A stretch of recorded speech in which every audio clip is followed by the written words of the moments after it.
82억 분의 1, 세계 속의 한국 그리고 내면의 평화를 찾아서 현재 지구에는 약 82억 명의 인구가 살고 있다고 합니다.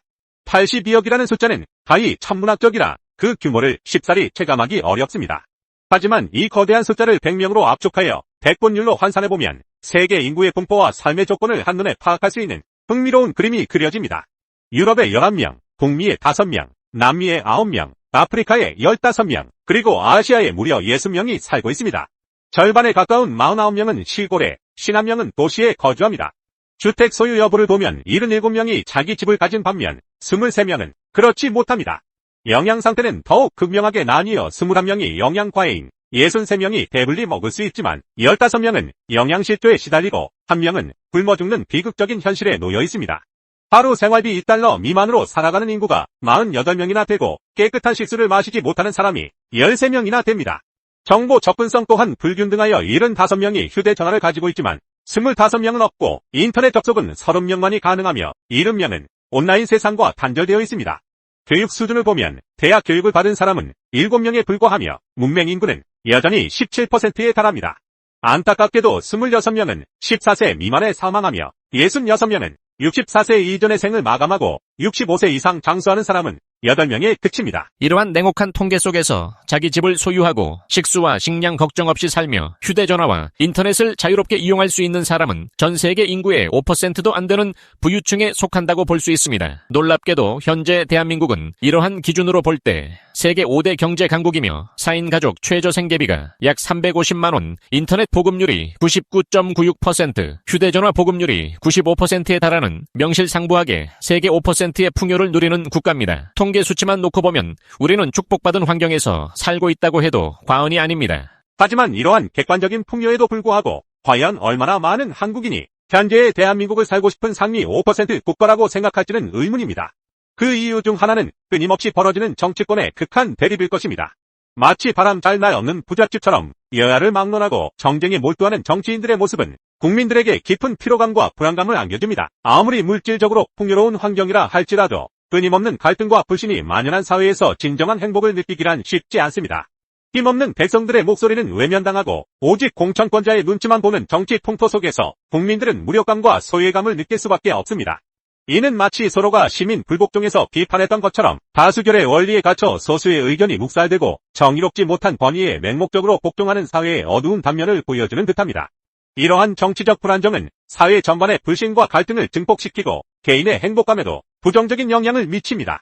세뮤얼 스마일스는 자조론에서 개인의 노력과 성실함, 그리고 도덕적 품성이 개인과 사회의 발전의 근본이라고 강조했지만 정치권의 혼란은 이러한 개인의 노력을 무력화시키고 사회 전체의 에너지를 소모시키는 결과를 초래합니다. 글쓴이는 정치계뿐만 아니라 기업계, 체육계, 음악계, 연예계, 문학계, 법조계, 종교계, 심지어 주목계에 이르기까지 인간 사회 그 어디에도 이러한 비례 법칙이 성립하지 않는 곳은 없다고 단언합니다. 수천 년 전에도 왕과 신하, 양반과 천민이 존재했듯이 오늘날에도 현대판 왕과 신하, 양반과 천민이 존재한다는 것입니다. 이러한 계층화된 질서는 시대와 사회를 막론하고 보편적으로 나타나는 현상이며 앞으로 어떤 새로운 세상이 도래하더라도 근본적으로 변하지 않을 것이라는 다소 비관적인 전망을 제시합니다. 이는 파레토 법칙, 즉 20%의 원인이 80%의 결과를 낳는다는 사회 현상과도 일맥상통하는 지적입니다. 소수의 엘리트 계층이 사회의 대부분의 부와 권력을 점유하는 현상은 과거부터 현재까지 지속되고 있으며 이는 인간 사회의 구조적인 특징일 수 있다는 것입니다. 이러한 외부 세계의 불안정함과 사회 구조적인 불평등 속에서 우리가 주목해야 할 것은 평화 속의 불안, 불안 속의 평화라는 말입니다. 아무리 평화로운 가정이라 할지라도 속을 들여다보면 부부싸움이 끊이지 않고 겉으로 보기엔 화목한 부모-자식 관계에도 불안감이 드리워져 있을 수 있습니다. 이는 인간관계의 본질적인 속성이며 영원히 변치 않을 인류 사회의 한 단면일 것입니다. 세상을 살아갈수록 우리는 이러한 세상의 이치를 깨닫게 되며 예부터 전해 내려오는 행복도 불행도 생각하기 나름이다. 즉 행복은 외부에 있는 것이 아니라 내 마음속에 있다는 지혜를 되새기게 됩니다. 에피쿠로스는 쾌락주의 철학을 통해 진정한 행복은 외부적인 풍요나 명예가 아닌 내면의 평온함과 고통의 부재에서 비롯된다고 강조했습니다. 아무리 물질적으로 풍요로운 환경에 놓여 있다 할지라도 끊임없는 욕망과 불안에 시달린다면 진정한 행복을 누릴 수 없습니다. 반대로 외부적인 조건이 부족하더라도 마음의 평화를 유지하고 작은 것에서 만족을 느낄 수 있다면 행복한 삶을 살아갈 수 있습니다. 마르쿠스 아우렐리우스 또한 명상록에서 외부의 것에 흔들리지 않고 자신의 내면을 다스리는 스토이시즘 철학을 통해 진정한 행복은 자기 자신에게 달려있음을 역설했습니다. 세상의 변화와 타인의 행동은 우리가 통제할 수 없는 영역이지만 자신의 생각과 감정 그리고 행동은 스스로 통제할 수 있습니다. 따라서 외부적인 것에 좌우되지 않고 자신의 내면을 굳건히 함으로써 우리는 어떤 상황에서도 평정심을 유지하고 행복을 찾아나갈 수 있습니다. 자기 변화의 힘, 세상을 바꾸려 하기보다 자신을 다스리라. 결국 세상을 바꾸려 하는 자는 실패하고 자기를 바꾸려 하는 자는 성공한다는 말은 깊은 통찰을 담고 있습니다. 외부 세계의 복잡하고 불가변적인 요소들에 매달려 변화를 시도하는 것은 종종 좌절과 무력감으로 이어집니다. 하지만 자신의 생각과 태도, 행동을 변화시키는 것은 스스로에게 긍정적인 영향을 미치고 나아가 주변에도 긍정적인 변화를 가져올 수 있는 강력한 힘을 지닙니다. 행복과 성공을 진정으로 원한다면 가장 먼저 자신을 돌아보고 변화시키려는 노력을 기울여야 합니다. 남을 바꾸거나 세상을 바꾸려는 시도는 종종 헛된 에너지 소비로 끝나기 쉽습니다. 간디는 스스로 변화하고 싶은 모습으로 세상을 변화시키라 라는 유명한 말을 남겼습니다. 이는 외부의 변화를 기다리기보다 먼저 자기 자신이 변화의 주체가 되어 긍정적인 영향을 확산시켜야 한다는 메시지를 담고 있습니다. 우리 각자가 자신의 내면을 성찰하고 긍정적인 변화를 만들어 나갈 때 비록 세상 전체를 당장 바꿀 수는 없을지라도 자신을 둘러싼 작은 세상부터 조금씩 변화시켜 나갈 수 있습니다. 그리고 그러한 작은 변화들이 모여 결국 더 나은 세상을 만들어 나가는 원동력이 될 수 있습니다. 그러므로 현재의 불확실하고 불안정한 세상 속에서 진정한 행복과 평화를 찾기 위해서는 외부 환경에 대한 끊임없는 불평과 비판보다는 자신의 내면을 다스리고 긍정적인 마음가짐을 유지하는 데 집중해야 합니다. 82억 분의 1이라는 작은 존재일지라도 스스로 변화하려는 노력이야말로 우리가 진정한 행복으로 나아갈 수 있는 가장 확실한 길일 것입니다. 한국인은 다시 가난해질지도 모른다. 한국은 정말 다시 가난해질 수 있을까? 한때 우리는 세계에서 가장 빠른 경제 성장을 이루어낸 한강의 기적으로 국제사회에 깊은 인상을 남겼다. 그러나 세계 경제 지형이 급변하는 지금 한국의 미래가 과연 낙관적이라고만 할 수 있을지 의문이 커지고 있다. 미국은 수십 년간 한국과 자유무역의 핵심 파트너였으나 최근 들어 자국 중심 산업 전략과 동맹국 우대 축소라는 조치를 통해 점차 글로벌 무대에서 한국을 밀어내는 모양새를 보이고 있다. 중국 또한 과거 세계 공장 시절처럼 저렴한 노동력을 무기로 단순 제조업 경쟁을 벌이던 나라에서 벗어나 기술 서비스 플랫폼 등 다양한 분야에서 폭발적 성장을 구가한다. 게다가 대한민국이 예전처럼 가성비를 앞세워 중국 시장을 파고들기에는 이미 중국 내수 시장이 자국 기업들로 가득 차 있고 중국 정부의 보조금 및 전폭적 지원을 받은 토종 기업들이 세계 시장에 공격적으로 진출하고 있다. 더 큰 문제는 글로벌 무대에서 한국이 설 자리를 잃어가는 것과 동시에 국내 경제 내부에서도 구조적 취약점이 노출되고 있다는 데 있다. 가장 대표적으로 지적되는 것이 이른바 기득권 장벽과 극단적으로 이익만을 좇는 이해 당사자들의 대립이다. 대학, 병원, 정부, 그리고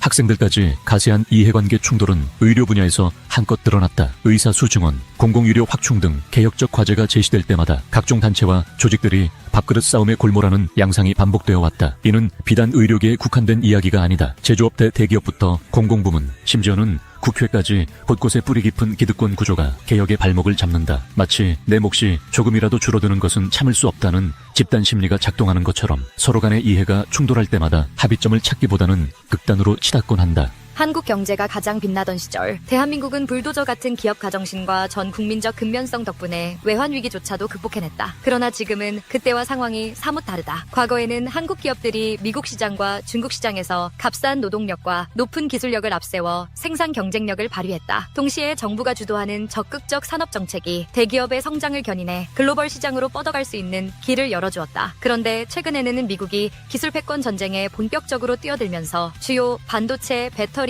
친환경 산업 분야에서조차도 자국 기업 우선주의를 강화하고 있다. 글로벌 공급망 재편 과정에서 한국 기업들은 생산 기지와 연구개발 역량을 점점 미국 현지에 배치해야만 하는 상황이 되었다. 이 와중에 기업들이 해외에서 벌어들인 이익이 국내로 들어와 투자가 이루어지고 일자리를 만드는 선순환 구조가 제대로 작동하지 않는다. 결과적으로 한국 내 부가가치 창출이 줄어드는 것은 물론 미래 산업 준비를 위한 내부 투자도 상대적으로 위축될 수밖에 없다. 중국의 부상은 어쩌면 더 직접적이고 거세게 한국을 압박한다. 이미 중국은 주요 전기차, 배터리, IT, 플랫폼 기업들을 앞세워 글로벌 시장 곳곳에서 한국 기업과 맞붙고 있다. 예를 들어 세계 최대 배터리 업체 CATL, 전기차 전문기업 BYD, 전자상거래부터 다양한 플랫폼을 보유한 핀두어도, 텐센트, 샤오미 등은 중국 정부의 대대적인 지원과 엄청난 내수 시장을 발판 삼아 무섭게 성장했다. 특히 과거 한국이 빠른 속도로 세계 시장에 진출해 경쟁 우위를 차지했던 시절과 달리 이제는 중국 업체들이 국제 산업 지형을 새롭게 그리고 있다. 이 과정에서 한국 기업은 제품 경쟁력뿐만 아니라 자본력, 생산 효율, 시장 지배력 등 거의 모든 면에서 중국의 공세를 체감하고 있다. 그런 의미에서 중국은 더 이상 한국에 단순히 값싼 노동력을 제공하던 하청 공장이 아니며 오히려 중고부가 가치 산업 생태계에서 한국을 제치고 선도자로 올라서려는 야망을 숨기지 않는다. 한편 국내 경제사회 시스템은 한창 성장이 절실한 시점에 제 기능을 못하고 있다. 고도화된 산업구조에 발맞춘 노동시장 유연화나 혁신기업 육성 전략은 지지부진한 상태다. 대규모 설비 투자나 인력 양성이 급속도로 이뤄져야 할 시간에 이해 당사자 간 끊임없는 갈등으로 인해 의사결정마저 지연된다. 국회 역시 미래산업을 선도할 법과 제도를 마련하기보다는 눈앞의 인기나 표를 의식한 포퓰리즘적 법안이나 규제 강화에 치중하는 경우가 많다. 규제 샌드박스, 스타트업 육성, AI, 반도체, 바이오 등 산업 분야를 뒷받침할 만한 규범과 법제화가 절실함에도 불구하고 번번이 진영 간 갈등 혹은 기득권 집단의 저항에 부딪혀 속도가 나지 않는다. 결과적으로 미래 먹거리 창출과 산업 고도화를 위한 씨앗을 뿌려야 할 시점에 한국은 한 발씩 뒤로 물러서는 형국이다. 그 사이 중국은 전 세계적인 시장 확대와 무서운 사업 확장을 통해 우리 기업들의 전통적 강점이던 제조업은 물론 신산업 영역까지 잠식하고 있다. 미국, 유럽 등 선진국들은 기술 혁신과 자국 내 산업 유치 경쟁을 통해 혁신 경제의 주도권을 잡으려 하고 있다. 한국이 글로벌 시장에서 차지하던 지위를 잃고 투자, 일자리, 기업 활동의 본거지가 다른 나라로 옮겨가면 우리 내부에 남는 것은 결국 허약해진 산업 구조와 내수 침체가 될 공산이 크다. 그렇다면 정말 한국인들은 가난해질 수밖에 없는가? 어쩌면 가난이라는 표현은 이제껏 누려온 풍요로움과 비교했을 때 상대적 개념일 수 있다. 그러나 우리가 체감하는 삶의 질과 수준이 급격히 하락할 수 있다는 점은 충분히 가능하다. 경제가 침체되면 좋은 일자리가 줄어들고 소득 격차가 심화되며 부동산 자산 시장 위축으로 가계 재무 상태도 악화될 것이다. 더 나아가 인구 절벽 문제까지 겹친다면 연금 복지 시스템에 대한 부담은 급격히 늘어날 수밖에 없다. 젊은 세대가 설 자리를 잃고 중장년 세대가 쌓아올린 자산 가치가 빠르게 하락하는 이중구에 시달릴 수도 있다. 이는 단순한 경제 지표가 악화되는 문제를 넘어 사회적 불안과 갈등을 촉진하는 악순환의 고리가 될 것이다. 그렇다면 이 추락을 막기 위해서는 무엇을 해야 할까? 가장 흔히 떠올리는 해법 중 하나가 구조개혁이다. 과거 외환 위기 시절 한국이 초유의 경제 위기를 극복할 수 있었던 데에는 보통 분담과 구조조정이 결정적인 역할을 했다. 다만 그 시절에는 비교적 단일 대우가 성립되었다. 국가 경제가 무너지면 모두가 공멸한다는 위기의식이 재계 노동계 정부 국민 모두에게 공유되어 있었기 때문이다. 그러나 지금은 사회가 다원화되고 이해관계가 복잡하게 얽혀 있어 하나로 뭉치기 훨씬 어려운 상황이다. 그럼에도 불구하고 세계 시장에서 한국이 다시 경쟁력을 찾아야 한다면 결국 핵심 산업과 미래 산업에 대한 투자와 인프라 구축, 규제 완화가 시급하다. 그리고 이러한 변화를 가로막는 기득권 세력에 대한 타협 혹은 단호한 개혁이 이루어져야 한다. 의료계 문제에서 보듯이 서로의 밥그릇 지키기에만 급급해 혁신을 외면한다면 미래는 없다. 노동시장 역시 평생 직장 개념에서 벗어나 능력 중심 직무 중심의 채용과 처우가 자리 잡을 수 있도록 시스템이 변해야 한다. 그래야 젊은 세대가 미래에 희망을 걸고 창의적 혁신적인 업종에 뛰어들 수 있으며 이를 통해 새로운 스타트업과 유니콘 기업이 탄생할 수 있다. 국회와 정부 역시 경제사회 전반을 개혁하기 위한 토대를 만들어야 한다. 4차 산업혁명 시대에 맞는 법, 제도를 마련하고 혁신 기업들이 국내에서 실험하고 성장할 수 있도록 규제와 지원을 적절히 조절해야 한다. 각종 복지 정책도 성장 동력 위에 제대로 올려놓아야 한다. 성장이 멈춘 상태에서 복지만 늘리면 결국 빚과 세금 부담만 가중될 뿐이다. 성장 없는 복지는 지속 가능하지 않다는 점을 우리가 이미 여러 차례 경험했다는 사실을 되새길 필요가 있다. 물론 이 모든 변화가 단숨에 이루어지기는 어렵다. 이미 한국 사회 곳곳에는 서로 다른 이해관계와 갈등 구조가 자리 잡고 있다. 그러나 한국이 다시 가난해질 수도 있다는 최악의 시나리오를 방치하지 않으려면 지금이야말로 재정비와 통찰이 절실하다. 한국이 1990년대 중진국 지위를 벗어나 선진국 반열에 오르는 데는 수십 년이 걸렸으나 진입장벽을 허물고 올라오는 신흥국과 기술 선진국 사이에서 추락하는 데는 그보다 훨씬 적은 시간이 걸릴 수 있다. 결국 진짜 문제는 우리가 한때 이루어낸 성취와 번영을 얼마나 오래 지킬 수 있는가다. 그 답을 찾는 과정에서 과거처럼 정부 주도의 성장 모델을 되살릴 것인지 혹은 민간 주도 혁신에 주력할 것인지를 두고도 여러 견해가 존재한다. 하지만 가장 중요한 것은 각종 이해관계자가 단기적 이익만을 줬다가 개혁의 시기를 놓치지 않도록 하는 일이다. 만약 지금처럼 서로에게 책임을 미루고 개혁을 회피한다면 한국은 다시 가난해질 가능성을 결코 배제할 수 없다. 오늘날의 세계 경제는 상호 의존이 극심하며 기술 진보와 시장 재편의 속도가 매우 빠르다. 한번 뒤처지기 시작하면 재도약하기가 훨씬 어렵다. 한국인은 다시 가난해질지도 모른다. 이 경고가 단순한 공포 마케팅이 아니라 실제로 우리 가까이에 도살인 위험임을 인식해야 한다. 그동안 한국은 수많은 외환 위기, 금융 위기, 세계 경기 침체 등을 극복했지만 매번 그 과정에서 개혁이 늦어지거나 절반의 성과에 그치는 일이 많았다. 지금도 마찬가지로 치열한 글로벌 기술 경쟁과 지정학적 역학관계 속에서 한 치 앞을 내다보기 힘든 시대를 살고 있다. 세계는 끊임없이 변하고 있지만 한국 내부의 변화가 시급히 이루어지지 않는다면 결국 가난함의 회귀가 현실화될 수 있다. 어쩌면 우리가 가장 두려워해야 할 것은 앞으로 나아갈 길을 찾는데 실패하는 것일지 모른다. 우리 사회 곳곳에 만연한 불신과 이해 충돌, 그리고 정치, 경제, 사회 전반의 무기력이 쌓이고 쌓여 미래 산업을 선점할 골든타임을 그냥 흘려보낼 수도 있다. 한번 기회를 놓치면 후발주자들, 중국과 같은 액에 추월당하는 것은 시간 문제다. 미래를 위한 대담한 투자와 과감한 변화 없이 한국은 결국 과거 어느 시절의 위치로 돌아갈지 모른다. 그 사실을 직시하고 진정한 의미의 구조개혁과 연대, 혁신의 길을 다시금 모색해야 할 시점이다.